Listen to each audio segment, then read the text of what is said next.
maqaa kiyyarraa yoo ka'ee maqaan kiyya Aagaa Xinxenooti. Hojiin kiyya immoo Abbaa Gadaati. Abbaa Gadaa Aagaa Xinxenooti. Biyya Ambayee fi godina Guji'iiti. Biyya Shaakkisoo jedhamu. Yoo waan dhibiillee wallaalan warqiin beekamti waan ta'eef hin beekanii achii bahee dhufe. Dura yennaa Abbaa Gadaa ta'uun duratti maqaa waaqaan beekne ta'ee waaquma dhiite bariitee waaqa namni duuchaa yaa'u duudiin callaa doteete lafa tanan dhufu tureeyyu. Kan dhufee fi mi'a waaqaa waan beekuu fi an kanaan dura nama beeta kiristaanii keessa ture achii qabanii giddiin fidanii biyya bulchita jedhanii Abbaa Gadaa ana godhanii. Kanaafuu kana beekumsa mi'aa qabu saniif addee tana dhufe. Utuu beekne ta'e wanni an godhadhu waan bacaa jira. Wanni Abbaan Gadaa godhatu Abbaan Gadaa daadhii naqatee biifatee itti baanii gorsanii horii qalatee dhiiga dibatee injicha babbassee naqatee akkas godhee akkasiin jiraata. Kanaan le'anii kanaan le'ii dheereffatanii kanaa horanii jedhanii akki gadaan keenya keessa dhufe akkasani.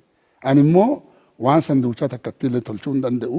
Wanni hin tolchinee fi warri moora laalanuu fi warri gorsanuu mootummaa waaqaan dhaalanu waan jettu maxaafa keessa beeka waan ta'eef an kanaafuu wanni waan san duuchaa hojii hin dandeenye hin godhanne ammallee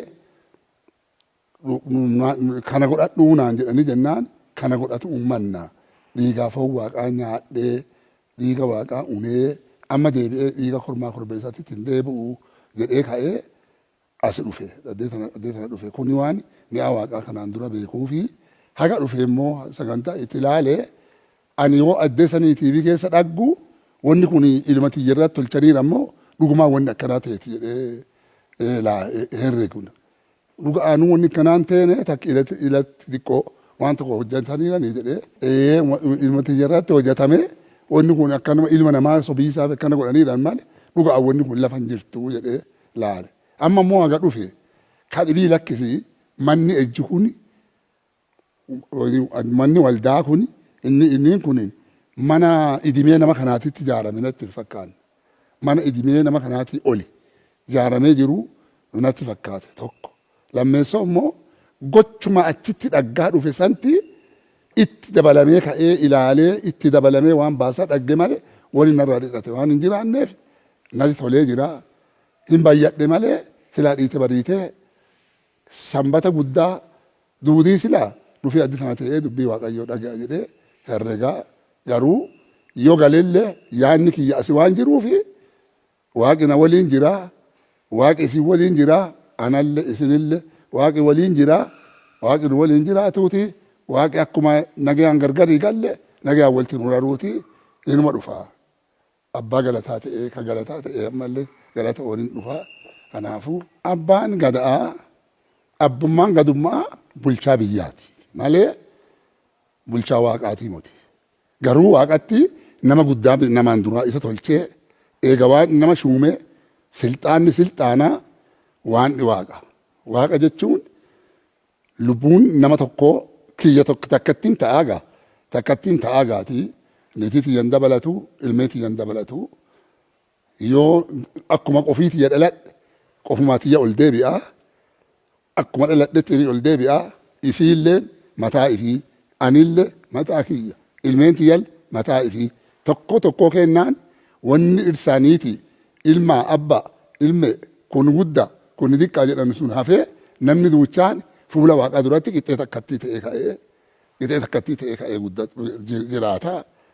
Yoo achi obboleessaa yoo asii abbaa warraati haadha warraati abbaa ilmaa kanaan guddaa akaakuu obboleessaa abbaa xiqqaa abbayyoo jedhanii malee yoo addeessanii nami waaqa tokkotu iyyuu kanaafuu nami duuchaanuu silxaana waan isinii kenne hojjadhaa malee waaqa beekaa waaqa gula deemaa waan waaqi jibbuun hojjatinaa waan waaqi jaalatu hojjadhaa.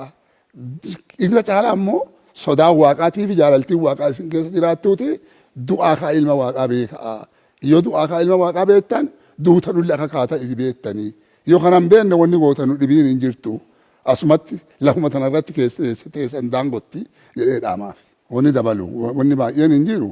Garuu akeeki amma namii namni hojjetu kunin akeeki ammaa tanaa namni mana waaqaallee haa ta'u mana mootummaallee haa ta'u siyaasaa keessa makanii waan nyaataa keessa makanii dubbii ganzabii keessa dhufee dubbiin dhugaan baddee jirti. Kanaafuu ka biyya bulchellee kanuma fedheenuu biyya bulche oduma daanyummaan bulchitani oduma beetekirtaan hin bulchitani oduma abbaa gadaatiin bulchitani nyaata untoo keessa makinaa nyaata untoo waan biraati sawwaaqan namaa yaadaa kana dhiichanii kaatanii nyaata untoo keessa hin nama kattani kanaafi karraa fi yaanni waaqaa walti waan hin teeneefi garba nama lamaa namni ta'ee waan hin dandeenyeef garbicha karraa teetanu garbummaa waaqaa jalaa amma baatanii heger immoo garbummaa bara baraatti galtanii kanaafuu kanatti eegadha jedhedha.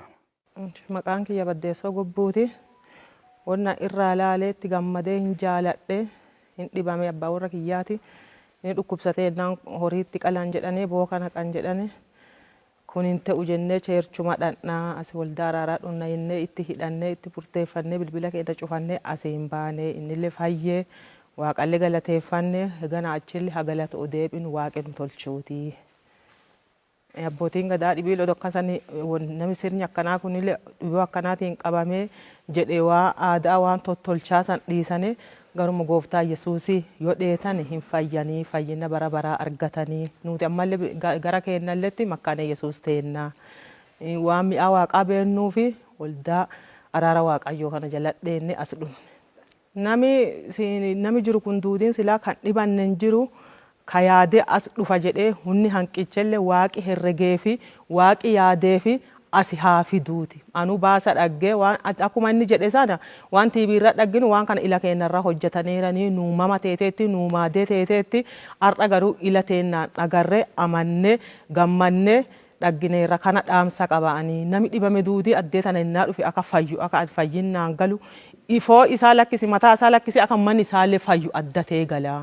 Nama addee tana dhufe waaqi isa gargaaree humna kennee fi gargaarsa kennee fi koola qabaatee addee tana bu'ee dhufu malee namni dhufii isaa halchu bacaa jira waaqi fiduutii nama dhibamellee namni TV kana laale itti fayyaa itti gargaarama nullee addannee TV kana laalle biyya shaakkisootii baane asiin baane odoo nu dhoogganu odoo karaa hamaa hin deeminaa rakkisaa maanii odoo dhanii waa adda addaa nu guuranu waan kana seexanaan nu guuraara saangoo seexanaan balleessinaa hin fashaleessina jennee waaqayyoon nu guutee asiin baane as jirra waan tokko irratti hin agarree galata waaqaa fayyinee qulqulloonne kaagana achi galataan deebinu waaqee nu tolchu.